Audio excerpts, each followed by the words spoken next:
Espiritu Santo. Kumusta naman kayong mga bata? Mabuti. At bago kayo umupo, maaari mo bang pulutin yung mga basura na nakakalat sa paligid at tapon ito sa tamang basurahan at ayusin nyo na rin ang inyong mga upuan. Tapos na ba? Mabuti. At ngayon ay maaari na kayong umupo.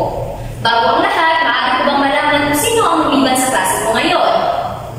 Mabuti. At walang lumiban sa klase ko ngayon. At maaari ko din bang malaman kung sino sa inyo ang nakakaalala kung ano ba ang tinalakay natin kahapon? Yes, Tris? Ang itinalakay po natin kahapon ay tungkol sa sanhi at bunga. Magaling! Bigyan natin si Charis ng magaling na clap. 1, 2, 3, 1, 2, 3. Galing, galing, galing, galing. At ngayon naman, maaari ka nang umupo, Charis. At ngayon, bago natin tatalakayin ang bagong paksa natin, may papakita mula ko sa inyo ng mga larawan. At nais ko niyong sabihin kung ano ang mga pangalan ng larawan na ito. Ang unang larawan, ano ang sa tingin nitong pangalan nito?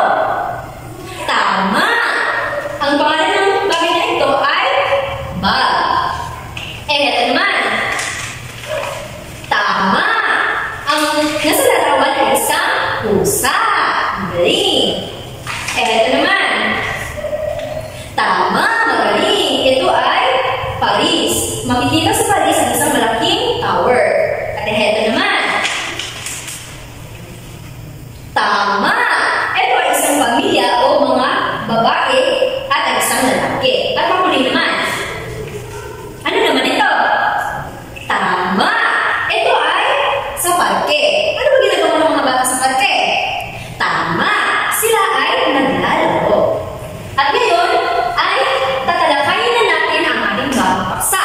Ang ating bagong paksa ay ang pangalan at ang mga komento. Ang pangalan ay tumutukoy sa ngalan ng tao, bagay, lugar, hayop at pangyayari. Ang pangalan ay tumutukoy siya sa 5. At ito ang 5, ang tao, hayop, bagay, lugar at pangyayari. Ang halimbawa sa tao ay ang pangalan ko. Ang pangalan ko ay Christine. At ang ibang halimbawa naman ay Charis, GR, Rita at Angel. At ang halimbawa sa pangalan ng tao sa pangungusap ay ito.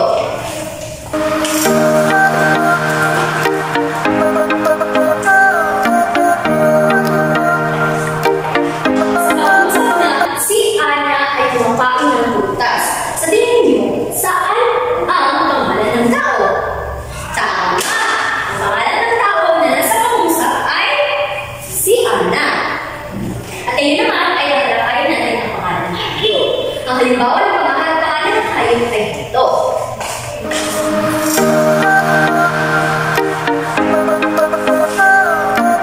Sino? Anong klaseng hayop ito? Tama! Ito ay isang aso. Ang pangalan ng hayop ay, halimbawa nito ay aso, kambing, pusa, at iba pa. At ang halimbawa naman sa pangalan ng hayop sa pangungusap ay ito. Ay tumatahol. Sa tingin mo, sa pangungusap na ilan, saan ang pangalan ng hayop na tinutukoy?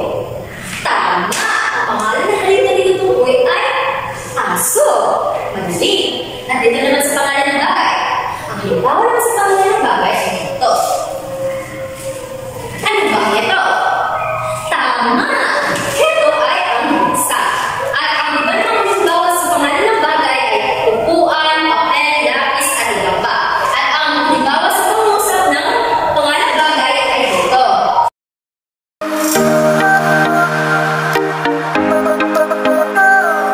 Ang lapis ay matalim. Sa pangungusap na ito na ang lapis ay matalim, saan ang pangalan bagay? Tama! Ang pangalan bagay na tinutukoy sa pangungusap na ito ay lapis. Magaling. At iyon naman ay sa lugar. Ang halimbawa naman sa pangalan ng lugar ay ito.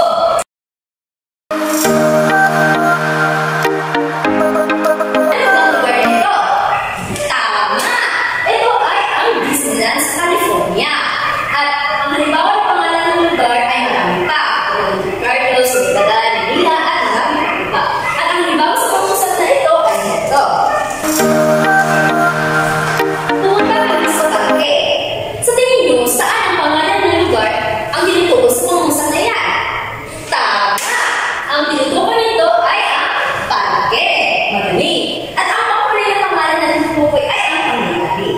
Ang halimbawa naman ng pangyayari ay ito.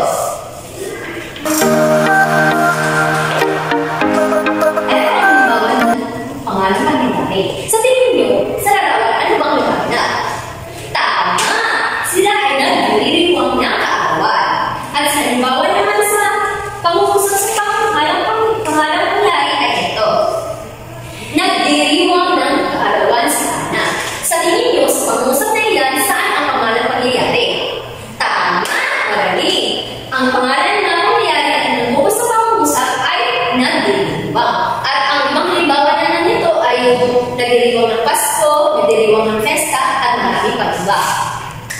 At naiintindihan niyo ba ang lahat ng pangalan na tinutukoy nito? Mabuti at naiintindihan. Ngayon naman ay tatalakayin natin ang mga uri ng pangalan.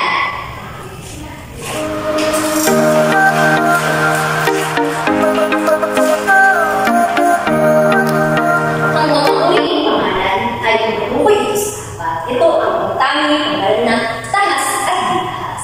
Ngayon ay tatalakayin natin ang pagtangi. Ang pagtangi ay tumutukoy sa sentiyang na tao, bagay o lugar. At ang halimbawa nito ay buwan, bukol, bagay. Lagi natin tatandaan ang pagtangi ay tumutukoy sa isang tiyak. At ang halimbawa sa pangusap ng pagtangi ay ito.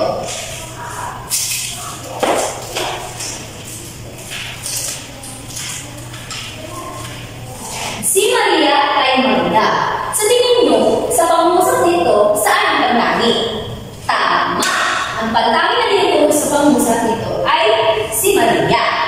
At ngayon naman ay sa kumbalana. Ang kumbalana ay tumutukoy sa pangkalahatang uri ng tao, bagay o lugar. At ang halimbawa naman nito ay lalaki, parke, at lungsod. At lagi nang tandaan na ang kumbalana ay pangkalahatan o sa kabuuan na ito, tinutukoy niya ang kabuuan. At ang halimbawa na nito ay ito. Ang bata ay naglalaro. Sa pangungusap na ito, saan ang pangbalana? Tama! Sa pangungusap nito, ang pangbalana na tinutukoy ay ang bata. Magaling! At ngayon naman ay sa tahas. Ang tahas ay tinutukoy sa pangalan na nakikita at nakahawakan o mga bagay na may pisikal na ninyo. Ang halimbawa nito ay upuan, libro, sapatos, papel, at maraming pang-iba. At ang halimbawa ng pangungusap nito ay ito.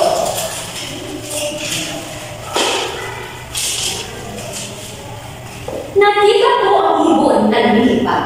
Sa tingin niyo, saan ang tahas dito sa pangungusap nito? Tama! Ang tinutukoy na nakikita ko ang ibon na lumilipad, ang tahas dito ay ang ibon. At ngayon naman, ang ditahas.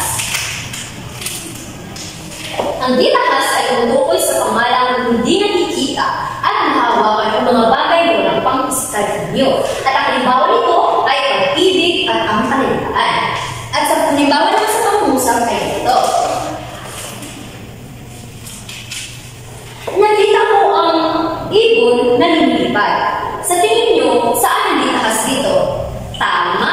Ang ditahas na tinutukoy sa pangungusap nito ay ang lumilipad. At ngayon, naiintindihan niyo ba ang mga uri ng mga pangalan ng mga bata? Magaling at inyong naiintindihan.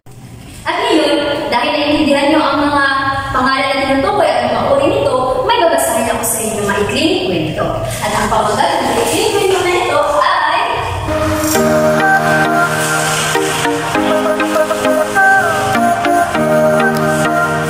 ang malapat na aso ni Mang Cardo. Si Mang Cardo ay isang matandang masasaka. Sanay magsali sa ilo. Ay may isang alaga na aso na ang pangalan ay Bantay. Si Bantay ay isang aso siya na magkulay itim at may magagandang balahibo. Tuwing umaga naglalakad si Mang Cardo at si Bantay. Isang araw habang naglalakad sila, nahulog ang bitaka ni Mang Cardo. Hindi niya ipinapansin, ngunit si Bantay ay mabilis na tumakbo pabalik at dinala ang bitaka ni Mang Cardo. Labis na siya ni Mang Cardo at iyakap niya si Bantay. Ang katapatan ng kanyang aso ay nagbibigay ng malaking kaligayahan sa kanya. At ngayon, dahil nabasa ko na ang maikling kwento, nais kong hanapin ninyo ang mga pangalan na tinutukoy nito at ang mga uri nito. Naintindihan mga bata? Magaling!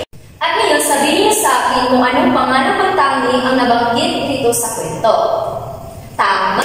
Ang pangalan ng tao na nabanggit dito sa kwento ay si Mang Cardo at si Bantay. Hindi! At ano naman ang pangalang pambalanang na tukoy dito sa kwento? Tama! Ang pambalanang nito ay ang palayan. At ano naman ang kahas sa kwentong ito? Tama! Ang kahas na nakikita sa kwentong ito ay ang pitaka ng ulo ni Mang Cardo. At ngayon naman, anong pangalang di tahas ang inyong nakita sa kwentong ito? Tama!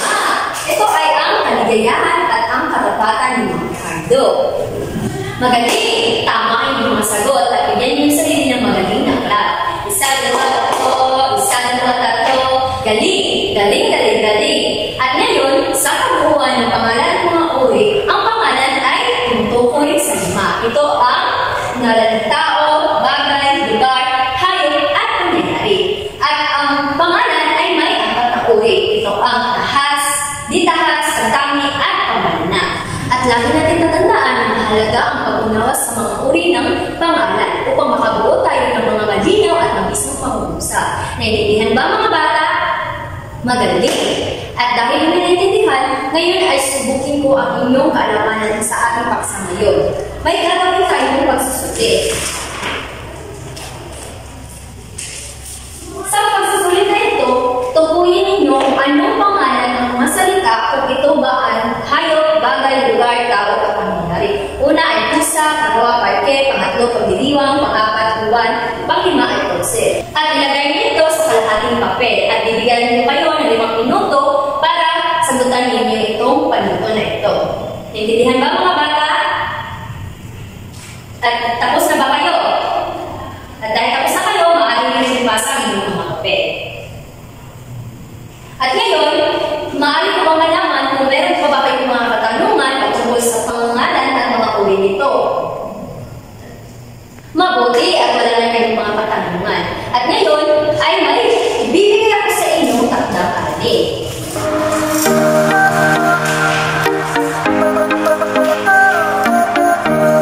At ang inyong takdang aralin ay pumili kayo ng 5 paboritong bagay ninyo o tao, lugar, hayop at pangyayari. At isulat ang mga pangalan ng bawat isa at tukuyin kung ito ay pantami, pambalana, tahas at ditahas. At gumawa rin kayo ng isang maayos at may wasong matikas na pangungusap sa bawat paborito ninyong pinipili mga pangalan. At ilagay niyo ito sa kwaderno ninyo. Naintindihan mga bata? Mabuti. At dahil ninyo na naintindihan at wala na kayong mga katanungan, dito ko na rin tatapusin ang ating talakayin. Paalam mga bata? At mag-ingat kayong lahat.